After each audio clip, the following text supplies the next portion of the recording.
अगर सच्चे मन से आप मूर्त को देखोगे तो आपको एहसास हो जाएगा कि वो मूर्त आपसे सीधे साक्षात्कार कर रही है, सीधे बात कर रही है। अब सबसे बड़ी बात यह है कि ये तो एक प्रक्रिया जो उसमें पालन की जा रही है, लेकिन इस खूबसूरत मूर्त की सूरत को किसने निखारा है और कैसे जो राम दरबार है वो तैयार हुआ है, उसकी इनसाइड स्टोरी आपको बताते हैं।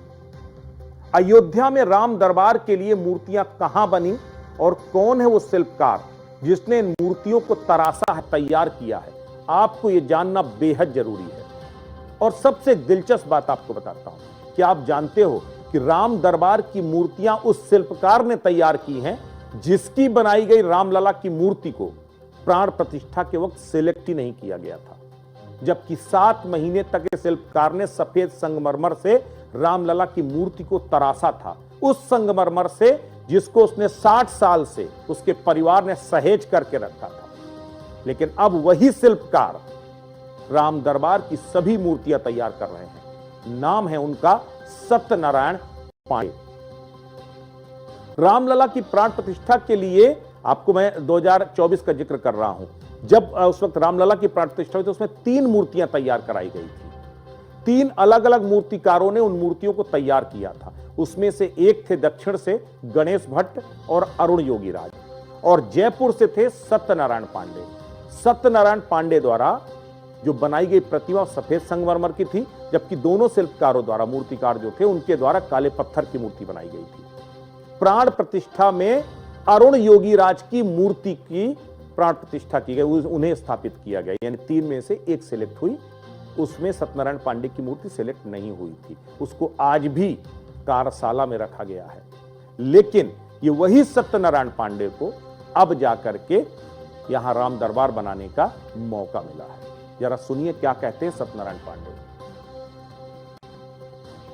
इसके लिए तो शब्द ही नहीं है। भगवान की जब कृपा होती है तो जब ये ऐसा कार्य होता है, और ये कार्य नहीं, ये तो सेवा है, भगवान की सेवा है। भगवान ने, हनुमान जी महाराज जी ने हमको ये सेवा दी, और जो हजारों सालों से ये मसला चल रहा था, और भगवान की कृपा से आप और हम सब जितने भी आज इस टाइम हिंदुस्तान में हैं या विश्व में हैं, और उनके कार्यकाल में ये कार्य हो रहा है, तो बहुत बड़ी बात है ना।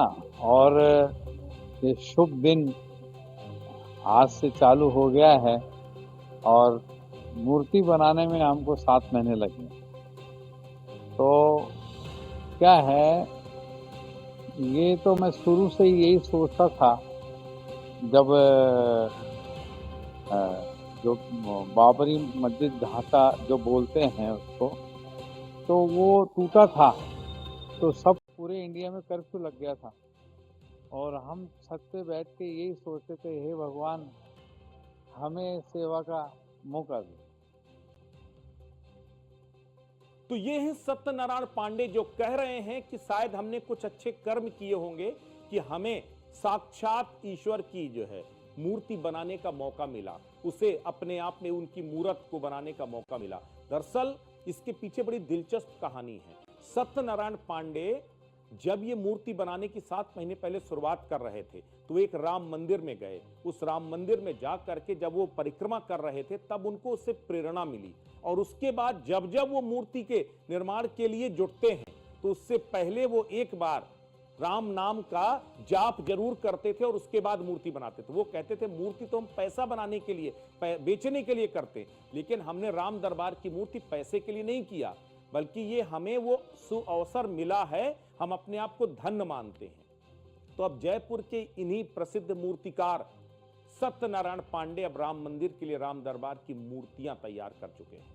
उनका परिवार 5 पीढ़ियों से मूर्ति कला के क्षेत्र में कार्यरत है, और उन्होंने देश विदेश के कई प्रतिष्ठित मंदिरों के लिए मूर्तियां बनाई हैं।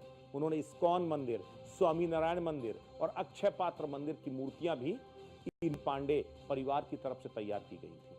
राम दरबार की सभी मूर्तियां तैयार हो चुकी हैं, उन्हें स्थापित किया जा चुका है। ये सभी मूर्तियां सफेद संगमरमर के बेहद ही बेशकीमती पत्थर से तैयार की गई है। ये पत्थर अपने आप में बेहद चमकदार और एक समान रंग वाला है और इसकी ड्यूरेबिलिटी भी है। समय के साथ ये टिकाऊ रहेगा। इसकी ऊंचाई 306 फीट के बीच रखी गई है। तो इस तरीके से राम दरबार में अगर देखें तो राम दरबार में, और आज जो मूर्ति स्थापना, जो प्राण प्रतिष्ठा की प्रक्रिया शुरू हुई है, वो उसमें कितनी मूर्तियां रखी जाएंगी ये भी आपको बताते हैं। राम दरबार में कुल 18 मूर्तियां स्थापित की जाएंगी। इसमें प्रमुख रूप से प्रभु राम और माता जानकी की मूर्ति होगी। उसके बाद लक्ष्मण, शत्रुघ्न, हनुमान और भरत की मूर्तियों को भी राम दरबार में शामिल किया जाएगा। हनुमान जी जैसे प्रभु राम के चरणों में हमेशा विराजमान रहते हैं, उसी तरीके से राम दरबार में भी प्रभु राम के चरणों के पास बैठे हुए संकट मोचक हनुमान नजर आएंगे। इसके अतिरिक्त सप्त ऋषियों की मूर्तियां भी स्थापित की जाएंगी। ठीक उस तरह से जैसे वैदिक ऋचाओं में कहा गया है कि जब प्रभु राम का दरबार लगा तो सप्त ऋषि वहां विराजमान थे और उनके लिए बाकायदा जो भगवान राम के जो राजा राम का जो है दरबार था, उस दरबार में सप्त ऋषियों के लिए सबसे ऊपर उनको जगह दी गई थी जो है। तो वो सप्त ऋषि उसी तरीके से यहां विराजमान होंगे। शेषावतार, सप्त ऋषि, तुलसीदास की मूर्तियां भी इस पर होंगी। इस मंदिर परिसर में अन्य 25 मूर्तियां भी स्थापित की जाएंगी अलग अलग जगह पर, क्योंकि जो परकोटा है, परकोटे में मूर्तियां स्थापित की जाएंगी, जिनमें शेषावतार की होंगी, सप्त ऋषि की होंगी, तुलसीदास की मूर्तियां होंगी। वो तमाम मूर्तियां इसमें शामिल होंगी। माता